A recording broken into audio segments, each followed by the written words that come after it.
Time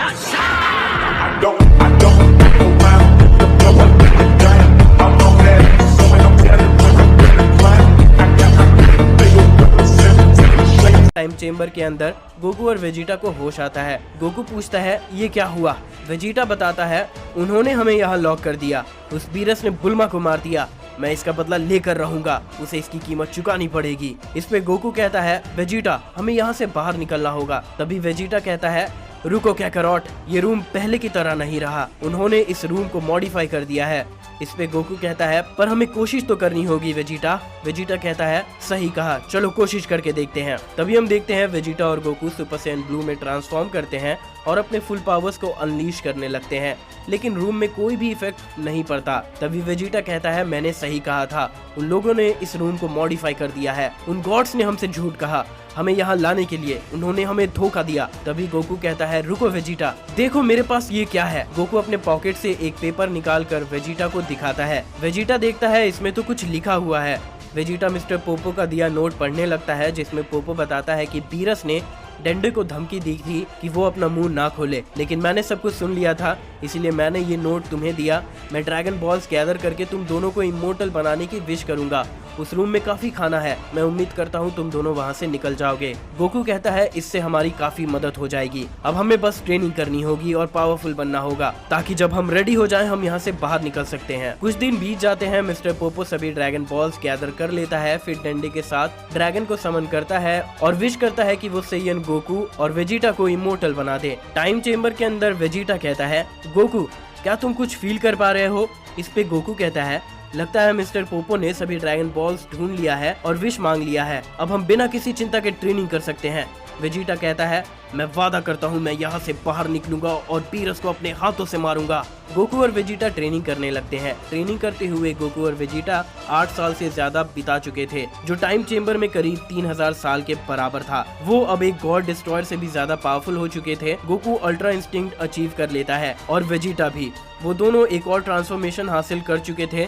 इस transformation को master करना अभी बाकी था। फिलहाल वो इस ट्रांसफॉर्मेशन को 30 सेकंड से ज्यादा देर तक यूज नहीं कर पा रहे थे। इस ट्रांसफॉर्मेशन में जो पावर उन्हें मिल रहा था वो बहुत ज्यादा था और उसे कंट्रोल करना भी काफी मुश्किल था। उनके सभी ट्रांसफॉर्मेशन को एक नया लेवल मिल चुका था। तभी वेजिटा कहता है कैकरॉट अब समय आ चुका है। गोकू कहता है सही कहा वेजिटा। तभी हम देखते हैं गोकू और वेजिटा अल्ट्रा इंस्टिंक्ट यूज करते हैं, वो अपने पावर्स बढ़ाने लगते हैं और ढेर सारे पोर्टल्स क्रिएट कर लेते हैं। वेजिटा कहता है अब हमें चलना चाहिए। फिर हम देखते हैं दोनों उस पोर्टल में एंटर कर जाते हैं।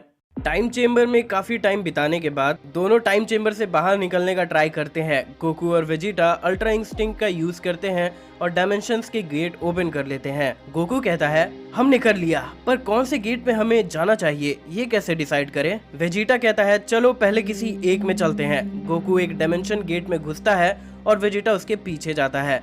वो लोग एक डार्क प्लेस में पहुंचते हैं। गोकू घबरा जाता है और कहता है ये हम कहाँ आ गए।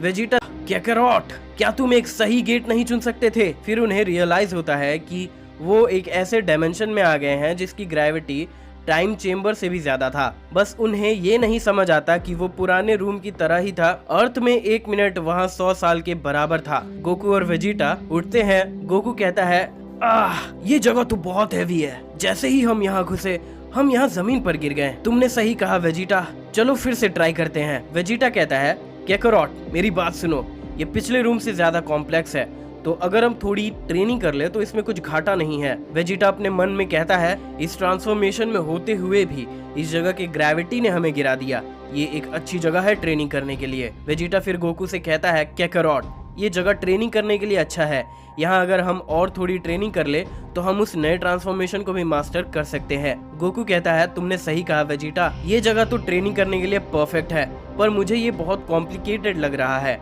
वेजिटा गुस्सा करते हुए कहता है हम बहुत पावरफुल हो चुके हैं कैकरॉट, लेकिन इसका क्या भरोसा कि बाहर निकलकर सभी गॉड्स को मारने के बाद जेनोसामा और ग्रैंड प्रीस्ट हमें छोड़ देंगे। गोकू कहता है मुझे नहीं लगता जेनोसामा वैसा कुछ करेंगे। वेजिटा कहता है कुछ भी हो सकता है कैकरॉट, हमें तैयार रहना होगा, या फिर तुम उस नए ट्रांसफॉर्मेशन को मास्टर नहीं करना चाहते हो। गोकू उसकी बात मान जाता है। तुमने सही कहा वेजिटा, हमें और ट्रेनिंग करनी चाहिए। गोकू और वेजिटा उस डार्क डायमेंशन में और ट्रेनिंग करने लगते हैं और स्ट्रॉन्ग बनने के लिए। दूसरी तरफ किंग ऑफ एवरीथिंग के पैलेस में जेनोसामा डिसाइड करता है कि वो फिर से टूर्नामेंट ऑफ पावर करवाएगा और सभी 12 यूनिवर्सेस पार्टिसिपेट करेंगे। रूल्स पहले की तरह होंगे और हारने वाले यूनिवर्स को इरेज कर दिया जाएगा और जीतने वाले को सुपर ड्रैगन बॉल्स मिलेंगे। नया tournament of power 35 earth days के बाद होगा। बीरस सभी को ये इन्फॉर्म करता है और बताता है इस बार सभी पार्टिसिपेट करेंगे और ध्यान रखना इस बार हमारे साथ गोकू और वेजिटा नहीं है। 35 दिन बाद किंग ऑफ एवरीथिंग के पैलेस में सभी यूनिवर्स के गॉड्स आते हैं अपने फाइटर को लेके। चांपा बीरस से कहता है, भाई तुम उदास मत हो, तुम्हारे दो सबसे स्ट्रॉन्गेस्ट फाइटर इस फाइट में नहीं है तो क्या हुआ, तुम वैसे भी अच्छे से काम नहीं करते हो। बीरस उसे चुप होने को कहता है। तभी जेनोसामा पूछता है, गोकू कहाँ है, उसे तो यहाँ होना चाहिए था। बीरस बताता है, जेनोसामा, गोकू इस टूर्नामेंट में हिस्सा नहीं लेना चाहता था क्योंकि उसे कुछ जरूरी काम है।